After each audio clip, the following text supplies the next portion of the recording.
quando eu perguntava para Deus quais são os próximos passos da Mensageiros, Ele me mostrou que, assim como o mundo vive de estação, nós precisamos enxergar qual estação nós estamos vivendo e qual a próxima estação que Ele deseja que nós estejamos. E quando nós falamos de reino, nós lembramos de lugares e países como a Inglaterra. Lá desde cedo, príncipes e princesas são preparados para viver de acordo com um padrão de uma conduta, uma etiqueta, uma postura, uma linguagem que não é opcional. É o que se espera deles, porque eles carregam uma linhagem real. Da mesma forma, nós fomos chamados por Deus para representarmos o reino dos céus aqui na terra. Logo, os filhos do rei precisam se comportar de acordo com a sua nobreza, porque é reino. Quando nós falamos de reino, para nós pode ser uma coisa difícil de entender, porque nós vivemos em um país democrático, não que isso seja ruim, isso é bom, mas as coisas em um reinado funcionam de forma diferente. Quando o povo de Israel saiu da teocracia, que era a liderança de Deus para o homem, e entrou na monarquia, que foi quando aconteceu a primeira transferência da teocracia para a monarquia, que foi com o primeiro rei de Israel, o rei Saul. Agora Israel teve que se comportar como um reino, porque agora eles tinham um rei. Apesar de Deus não ter ficado satisfeito, porque esse não era o momento chegaria, tanto que Saul foi rejeitado, e Deus precisou levantar Davi e Davi estão sendo levantados hoje. Israel precisou aprender protocolos, coisas importantes. Essa série tem a finalidade de te preparar para a próxima estação que Deus quer levar essa igreja, que Deus quer colocar essa família. Por isso nós precisamos aprender a falarmos como filhos do rei. Nós precisamos aprender a agir com generosidade, honra e sabedoria. Nós precisamos estar preparados para grandes oportunidades, porque quando Deus abre uma porta, nós precisamos estar prontos para poder permanecer nela. Olha só, Deus vai te levar para visitar outros países. O seu papel é tirar seu passaporte, que é R$257. Deus pode te levar para países que você precisa de um visto, como o americano, que você vai passar alguns dias lá com sua família, na Disney. Só que para isso você tem que tirar seu visto. Esse mês ainda está em aproximadamente R$1.200, R$1.400. A partir do mês que vem já vai para R$2.500. Então, como quem antecipa governa, se você quiser, ainda dá tempo de você tirar seu visto esse mês. Por quê? Porque Deus pode fazer um milagre. Você fala, mas eu não tenho dinheiro para conhecer a América. Deus pode usar alguém para bancar a sua viagem. E cadê o visto? O papel de Deus é unir um casal numa comunidade de fé. O papel do casal é fazer dar certo. Sei lá, acho que Deus está falando aqui do meu lado direito, não entendi. Assim como os reinos da terra, que existe disciplina, preparação e cultura, no reino de Deus também precisamos aprender a viver como embaixadores do céu. Sobre nobreza, você precisa aprender que nobreza não vem de origem, mas de identidade. Não é sobre o lugar que você veio. Quando a gente fala sobre nobreza, sobre postura, sobre comportamento, sobre a forma de falar, tem gente que acha que isso é bobagem, mas Deus espera que você se comporte assim. Eu me identifico muito com a história de Esther. Ela tem um livro incrível na Bíblia, na Antiga Aliança, e mostra a história dessa mulher que era improvável, que era órfã, que era estrangeira, mas que foi treinada no harém do rei para ser uma rainha. Interessante que quando a gente fala sobre nobreza, estilo de vida nobre, as pessoas acham que isso é uma bobagem, a gente não precisa disso. Eu achei incrível que a Helena casou-se na semana passada ou retrasada? Passada. E ela diz, paizão, eu estou lendo o livro, que deselegante, que eu faço questão que toda a igreja leia. Eu dei uma missão para a pastora Bruna ler esse livro em 10 dias, ela leu em 7. Ela falou, pastor, estava tão gostoso, eu li em 7. E como isso tem transformado a minha vida? E a Helena disse assim, paizão, eu estou lendo o livro e está sendo lindo para mim, incrível, a minha experiência. E já que você celebrou meu casamento, eu queria saber de você, se eu posso usar a sua imagem e momentos da sua ministração para eu usar no vídeo principal do meu casamento. O que é isso? Elegância. Se eu vou usar a imagem de alguém, eu peço. Olha que coisa interessante. E talvez você me vê falando como eu falo, me ver comportando como eu me comporto. Eu vim de uma família muito simples, nós viemos de uma vulnerabilidade financeira muito grande, Cláudio. O meu pai, ele ganhava muito bem, ele trabalhava em uma empresa que há 37, 38 anos atrás, meu pai ganhava um excelente salário. Era uma média de 6 salários na carteira, Cláudio. Bom ou não? E ele sentiu o chamado de Deus para poder pastorear uma igreja de 12 pessoas. Então, Miriam, ele sentiu literalmente que naquele momento ele precisava se dedicar, até porque ele precisava se preparar, ele precisava estudar, ele precisava de seminários. Com isso, nossa família passou algumas dificuldades. Nós ouvimos tantas coisas dos nossos familiares, porque hoje você ouve muitas coisas de pessoas dizendo coisas ao nosso respeito, que de onde eu vi não era assim. Hoje eles dizem, as igrejas evangélicas, o povo das igrejas evangélicas é um povo rico. Inclusive aqui na Lagoa da Prata, dizem que a Mensageiros é a igreja dos ricos. Que dia que você me viu falando isso aqui? Você já me viu falando isso aqui? A igreja Mensageiros é um lugar de ricos. Você nunca me viu falar isso. Agora, tem gente nos apelidando de coisas que eles já viram que nós somos e você não está entendendo. Pegou? Porque a sua riqueza não está na sua conta bancária, está na forma como você se comporta, como você se veste, como você pensa. Não temos um milionário na nossa casa ainda. Olha para alguém que está do seu lado, olha se tem cara de milionário. Olha para o futuro, olha para o futuro. Olha para o futuro. Mas eles dizem, a forma que nós nos comportamos, pensamos, olhamos para o mundo, olhamos a vida. Mas eu vim de uma escassez financeira muito grande. Naquela época, você lembra quando as novelas faziam chacota dos crentes? Quem se lembra? Você nunca viu novela não, né? Entendi. Mas faziam chacota. Você nunca viu, Miriam? Você é uma... Mas eu me lembro quando as novelas faziam chacota da gente. Entende? E eu falava, gente, eu não quero isso para minha vida não. Que coisa... Por quê? Porque faltavam as coisas. Eu me lembro que eu ganhava roupas novas a cada 4 anos. Nos dias da política. Que aí eu ganhava a camisa do vereador, do prefeito. Quem é desse tempo aí? Levanta a mão aí, meu querido, vai. E quem já usou? Deixa eu ver. O Juan. Eu nunca usei. Eu já usei, porque era o que tinha. Eu me lembro do dia que eu fiquei emocionado por causa de uma bicicleta que eu ganhei usada.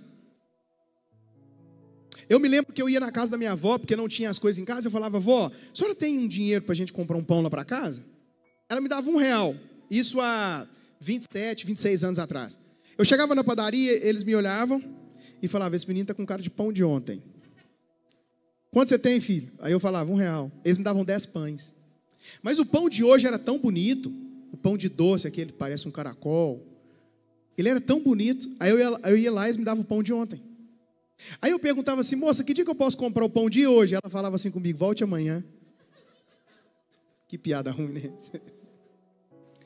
O que eu tinha era dinheiro para isso.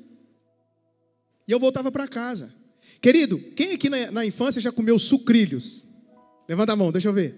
Olha aí, com leite. Você sabe o que era meus sucrilhos? Era farinha de milho, com açúcar e água gelada. Eu chamava isso de jacuba. Quem conhece como jacuba, levanta a mão. Deixa eu ver. Olha lá, ali, olha. Você deve ter problema de estômago, viu, filho? Igual eu. De vez em quando dá uma queimação. Sabe o que a gente tinha para comer às vezes em casa, no café da tarde? Farinha de mandioca, açúcar e ovo frito. Quem mais? Quem mais? Aí, meu filho, essa pobreza aí. Miriam, foi muito difícil. Foi muito difícil para nós, Carla, lá em casa. E eu via a gente dependendo de pessoas. E eu falava, na minha vida, eu vou quebrar esse ciclo na minha vida. E o ciclo que foi quebrado na minha vida está sendo quebrado na sua. Porque coisas que fluem desse altar e você permite acessar o seu coração, você recebe das bênçãos daqui. O meu filho começou a estudar em uma escola particular por uma necessidade. Todas as pessoas que começaram comigo, hoje os filhos estudam em escola particular. Pastor, tem que estudar? Não, eu estudei em escola pública, meu irmão. Tomei bomba, parei e fiz o EJA depois. E venci na vida. Tá tudo certo, você também pode. Só que nós vivemos em um tempo diferente hoje. Você não sabe, eu tento me comportar bem, mas se eu der lugar aqui, você não sabe o que vai sair. Eu vim de uma comunidade, para não dizer favela. Marina sabe disso. O lugar que eu morava era uma favelinha. Sabe como é que é o nome do negócio? Cipopau, só para você ter uma ideia. Entendeu? Pensa numa escola brava de Lagoa da Prata. Que eu estudei foi o Maricota. Entendeu? Lá a gente dava bicudo no portão, ele fazia gentileza de abrir para a gente ia embora mais cedo. Lá tinha uns colegas, eu não. Mas teve uns colegas de sala de aula que eles colocaram uma professora doente, ficou mais de 30 dias sem ir na escola. Eu vim de uma escola que naquela época eles cheiravam cola no banheiro. Eles me levaram para roubar mussarela uma vez. Eu só presenciei. Mas se a polícia chegasse, eu seria enquadrado. Então era muito difícil. Quando Marina e eu nos mudamos para cá há 11 anos, nós deixamos tudo. Nosso trabalho, tudo. E eu me lembro que eu cheguei aqui para olhar uma casa que o Michael trabalhava, que ele trabalhava de servente, de pedreiro, hoje ele é empresário. Ele falou, paizão, tem uma casa, pode aplaudir, hein?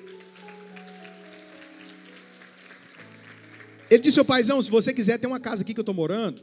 E a gente olhava tantas casas na cidade, algumas estavam tão distantes da nossa realidade, porque eu não sei se você já foi em algumas casas de Lagoa da Prata para poder olhar o preço para você comprar ou alugar, mas eles falam de 1 milhão aqui numa facilidade, quem já percebeu? Quanto que é aquela? 1 milhão? Quanto que é o aluguel daquela lá? Qualquer 50 mil reais você paga.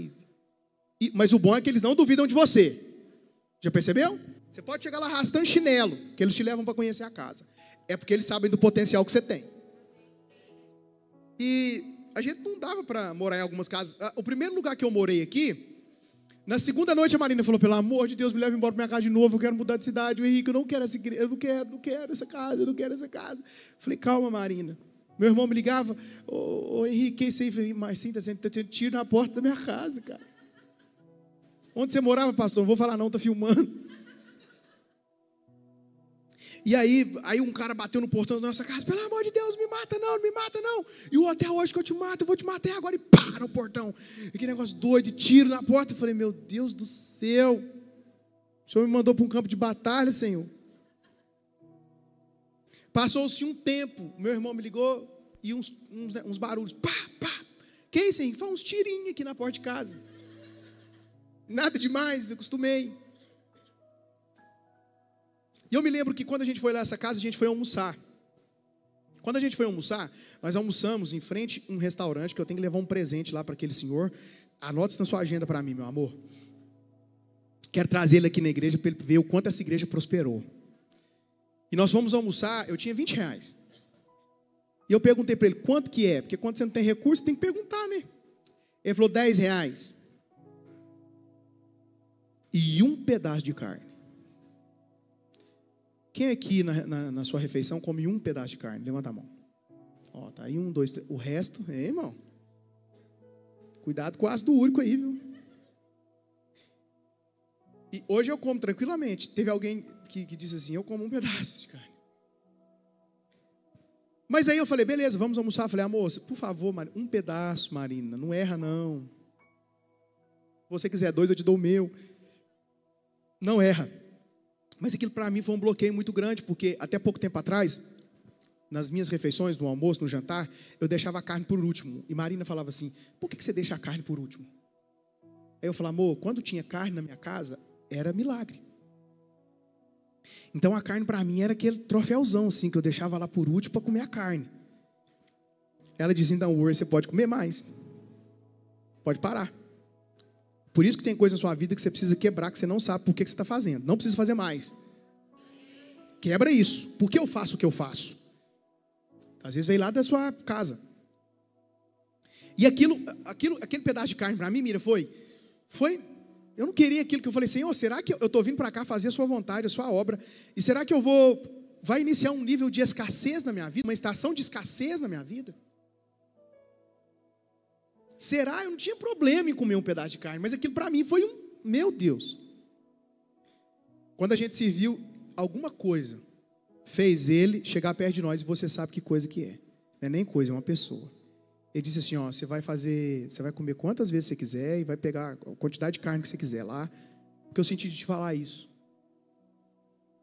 Então, quem mandou o recado foi Deus, porque quando eu imaginei que um nível de escassez começaria na minha vida, que eu já tinha saído, Deus falou, o nível de prosperidade vai te alcançar.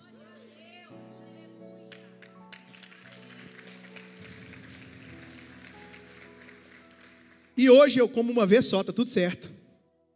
Eu não fico voltando muitas vezes, não.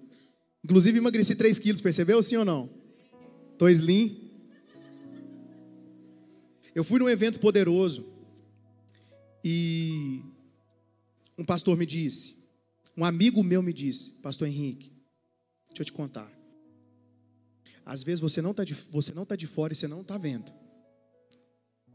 Mas Deus tem soprado seu nome para muitos lugares. Para muitas cidades. Tem pessoas que estão sendo influenciadas a partir daquilo que vocês estão fazendo. E você virou uma marca, pastor. Agora, estou te falando como amigo. O seu peso revela algumas coisas dentro de você que precisam ser organizadas. Então eu estou te falando como amigo. Cuide da sua imagem, porque a sua imagem fala.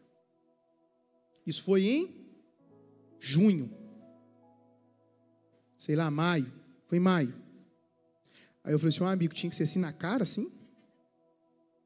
Ele falou, estou falando porque eu amo você. Eu falei, obrigado. Fui embora numa tristeza. Joguei todos os chocolates fora. Comecei um jejum de 18 horas sem me alimentar no dia. Treinando pesado de manhã. Tá dando para ver ou não? Não. Que isso, Miriam? Mas eu estou no caminho. E eu quero te incentivar a estar também. Pastor, se você entrar pelo caminho da saúde... Eu falei, meu filho, a minha igreja sabe que eu estou tentando. Mas eu emagreço e não vejo, e engordo e não vejo. É um efeito sanfona. Quando eu vi, eu já estou lá. Aí ele falou, mas agora você vai saber que você não pode chegar lá. E ontem eu coloquei uma blusa que estava lá no meu guarda-roupa, já tinha um tempo já. E a Marina falou, meu Deus. Eu estou dizendo para você porque nobreza não tem a ver com sua conta bancária, tem a ver com como você se comporta. Pegou a visão?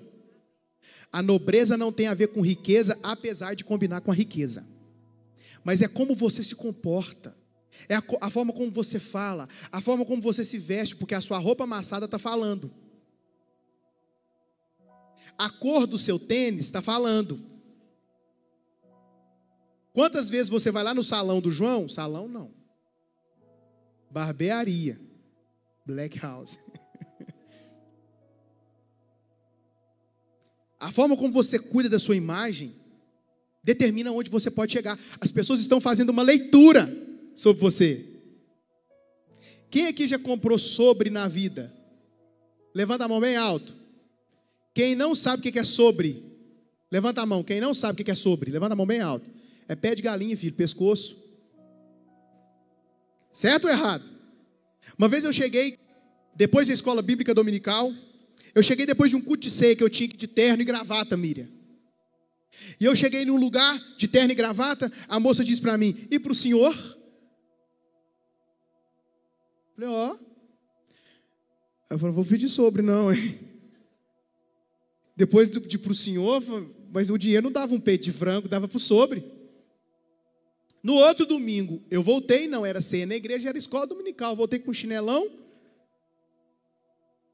uma roupa mais ou menos. A mesma moça disse para mim assim, e para você? Falei, eu sou o mesmo da semana passada. Consegue entender isso? A forma como você se veste, mulher, a forma como você mostra seu corpo, revela a condição da sua alma. Porque tem coisa que você está mostrando que é seu marido que precisa ver.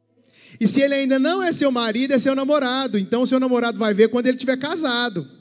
E a forma como você está se vestindo dessa forma, mostrando, não é elegante não.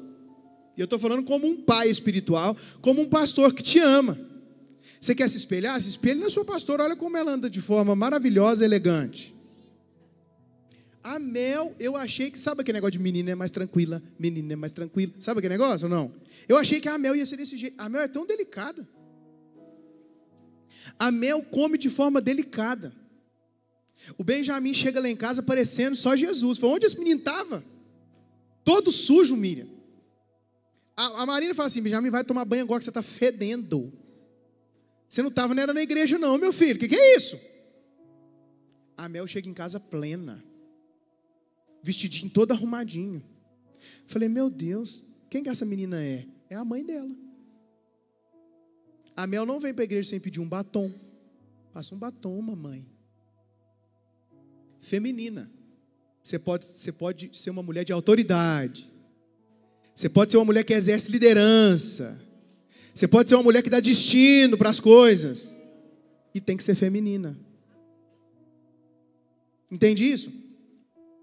Então, quando eu olho para a minha vida, e quando eu olho para a vida de Esther, eu percebo que essa mulher que já foi improvável, órfã, estrangeira, que foi para um lugar que ela não gostaria de estar, que os seus pais morreram, e ela foi criada por um parente mais próximo, e ela chega no palácio, mas antes de chegar no palácio, ela passou 12 meses no harém do rei. 12 meses, Miriam, para aprender a se comportar, para aprender a se assentar, a comunicar. Afinal, ela agora seria a nova rainha. No meio de muitas mulheres, ela seria rainha. Porque o papel de Deus é te colocar no palácio, o seu é saber se comportar lá. Esther precisava aprender protocolos. Tem gente que não gosta de protocolo. Todo lugar tem protocolo. Na sua casa tem um protocolo. Seus filhos fazem o que querem na sua casa? Não, lá tem protocolo. Quando você vai no fórum, lá tem um protocolo. Você vai nos presídios, lá tem protocolo. Quando você vem na igreja, a igreja também tem protocolos. Eu já sabia onde chegaríamos. Quando ainda éramos pequenos, eu falei: Bruna, você vai cuidar da minha agenda. Todas as pessoas que quiserem falar comigo, vai falar com você, você vai cuidar da minha agenda. Então, para falar comigo, tem uma agenda. Você vai ter que ligar a pastora Bruna vai marcar uma agenda comigo, vai ser um prazer te atender. Mas você não vai marcar comigo. Por quê? Porque eu faço muita coisa. Agora, tem gente que eu falo isso, Miriam, e eles falam: tudo bem, pastor, vou entrar em contato com ela, porque eu quero muito falar com você. Já tem gente que fala assim: que bobagem. Essa pessoa eu sei que ela não tem protocolo. Que bobagem é essa? Eu sou tão acessível, estou aqui no meio de todo mundo. Mas existem protocolos. O mundo funciona bem porque ele tem uma rotina, hábito. O sol nasce, se põe. No nosso caso tem sempre 4 estações. Períodos de grande chuva, estiagem, funciona bem porque tem uma rotina. Protocolo. O reino de Deus tem um protocolo. Entenda que etiqueta precede autoridade. Esther foi levantada não para si mesma, mas para um povo que não era dela. Ela vai para o palácio, ela se torna rainha, confrontada por Mardoqueu, porque o povo judeu estava para morrer. Ela disse: eu não posso chegar na presença do rei, ele está ocupado com seus afazeres. Se eu chegar na presença do rei, mesmo sendo a rainha, ele pode me matar. Tem protocolo para entrar na presença do rei. Ela diz: coloque o povo judeu para jejuar durante 3 dias e eu vou entrar na presença do rei. Depois de 3 dias, ela entrou na presença do rei. Diz a Bíblia que Assuero estendeu o cetro para ela. Ela tocou no cetro e recebeu permissão para falar. Se ela entra na presença do rei, ele não estende o cetro, ela morreria, mesmo sendo a rainha. Mas Esther foi inteligentíssima. Porque quando você tem um pedido importantíssimo para fazer, se você é nobre, você entende que tem um momento certo para fazer um pedido. Ela disse: rei, eu gostaria de ter um banquete com você e com Ramã. Ramã era aquele que tinha armado a forca para Mordecai e que queria matar o povo judeu. Eu quero um banquete com você, rei. Ele disse: será um prazer. Ela preparou o banquete no jardim da casa real. O que ela fez? Ela foi intencional. Ela tirou o rei da pressão e colocou um banquete incrível. Se você estudar qual é o valor de um banquete em um palácio, em uma casa real, nos dias de hoje, num padrão básico, é entre 50 a 100 mil dólares. De 275 a 500 mil reais. Se for um padrão de luxo muito alto, pode chegar a 2,5 milhões. mas ela sabia que precisava investir porque o pedido dela era para livrar o povo judeu, e o povo judeu não tinha preço, tinha valor. Ela fez o banquete e o rei disse: minha rainha, diga-me o que você quer. Ela entendeu que aquele não era o momento de fazer o pedido. Ela disse: amanhã você me dá mais uma oportunidade, porque eu quero fazer outro banquete, eu vou fazer outro investimento, porque eu estou sentindo que não é a hora. Pessoas nobres sabem a hora de falar, o que falar, como falar e como se comportar. Ah, pastor, mas esse negócio de nobreza, improvável, pobre, e que chegou no palácio entendendo os protocolos. No outro dia ela conseguiu falar com o rei e disse: Ramã quer exterminar o povo judeu, e se exterminar o povo judeu, você vai me perder, porque eu sou rainha, eu sou a sua rainha, eu sou a sua esposa, e sou judia. Eu vou ter que morrer também. Naquele momento, o rei mandou chamar Mordecai ou Mardoqueu, colocou o anel no dedo dele, que simbolizava a autoridade, e disse: vocês estão recebendo autoridade para lutar pelo povo de vocês. Deus quer que você se comporte como um filho dele, porque Ele quer te colocar em lugares estratégicos para abençoar o seu povo. Por que eu preciso me comportar? Porque tem lugares que você precisa saber como você faz.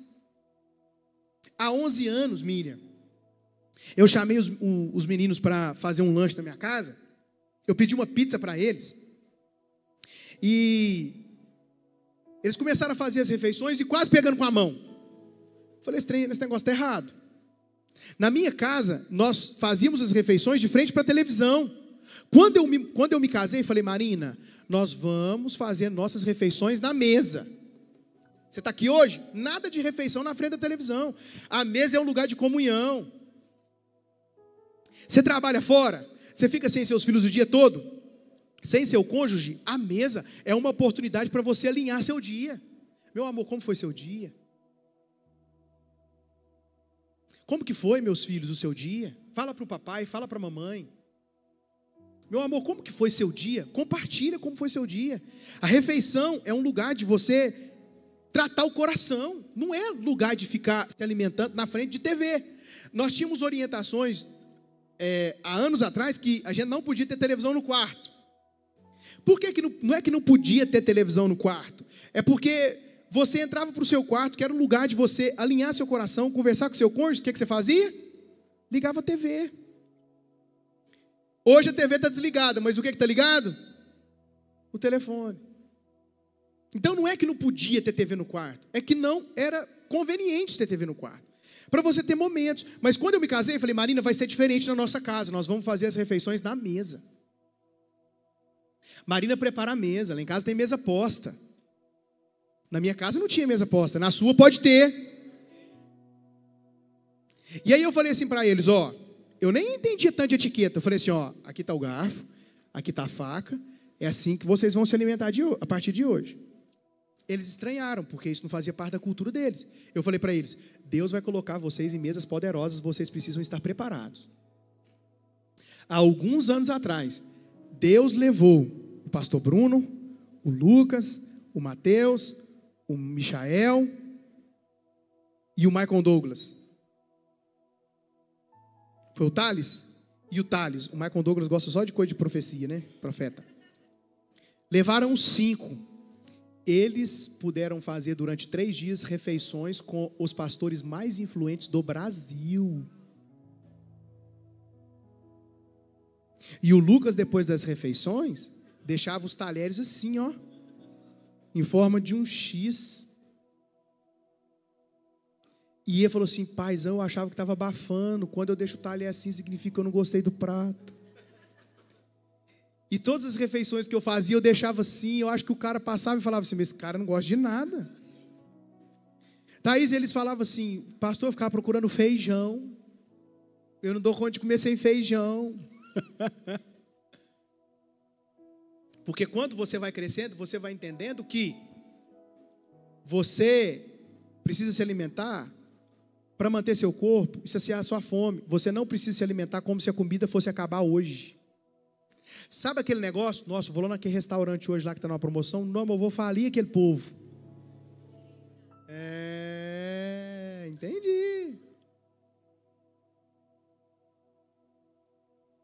Isso não é de Deus, não. Eu levei umas pessoas, nós fomos em um bom restaurante. Um deles virou para mim e disse assim: uai, meu almoço ficou em R$140. Eu falei: mas você comeu 1 quilo de comida, meu filho? 1 quilo?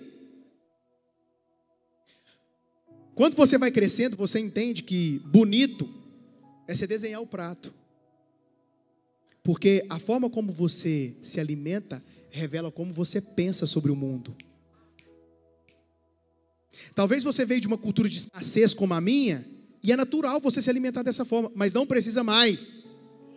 Ei, acabou, não precisa mais. Eu estou em 18 horas de jejum todos os dias. Eu abro a janela, meio-dia, e fecho às 18. Faço um almoço leve, às 3 da tarde uma porção de frutas, às 18 horas, faço a última refeição. Vou de 6 da tarde até o meio-dia de outro dia. Faço um treinaço. Incrível. Dá certo ou não, filha? Mas tem dado. Você sabe não que tem dado não? Ah, não pode não? Aí Jesus então está errado. Sabe o que tem dado certo? Porque a vida de todo mundo aqui está avançando. Ei, a vida de todo mundo aqui está avançando. Porque o jejum, ele faz bem tanto para o seu corpo físico quanto para o seu espírito. Tem um livro aqui na nossa casa que chama 120, Rumo ao 120. Você compra lá, adquire ele, que tem um médico incrível que pode te ajudar. E eu tenho percebido, Miriam, que como eu tenho exercido o domínio próprio a partir disso. Então, você pode quebrar, você deve quebrar hoje ciclos. E Esther foi preparada para esse tempo, para esse momento. Porque o interesse de Deus é te levar em lugares poderosos e estratégicos. Vou falar de novo. O desejo de Deus é te levar a lugares poderosos e estratégicos. Porque a sorte pode te levar a sentar em mesas poderosas, mas como você se comporta lá, que vai revelar se você vai voltar ou não. Diga para alguém que está do seu lado: você está numa cara de nobreza. Olha para o futuro. De novo. Diga para alguém que está do seu lado: você está numa cara de nobreza. Eu gosto da... Não é de pobreza não, amiga, é de nobreza. Fala de novo. Você está numa cara de nobreza. Nobreza. E a nobreza não está no seu bolso, está na sua mente. Pegou essa palavra?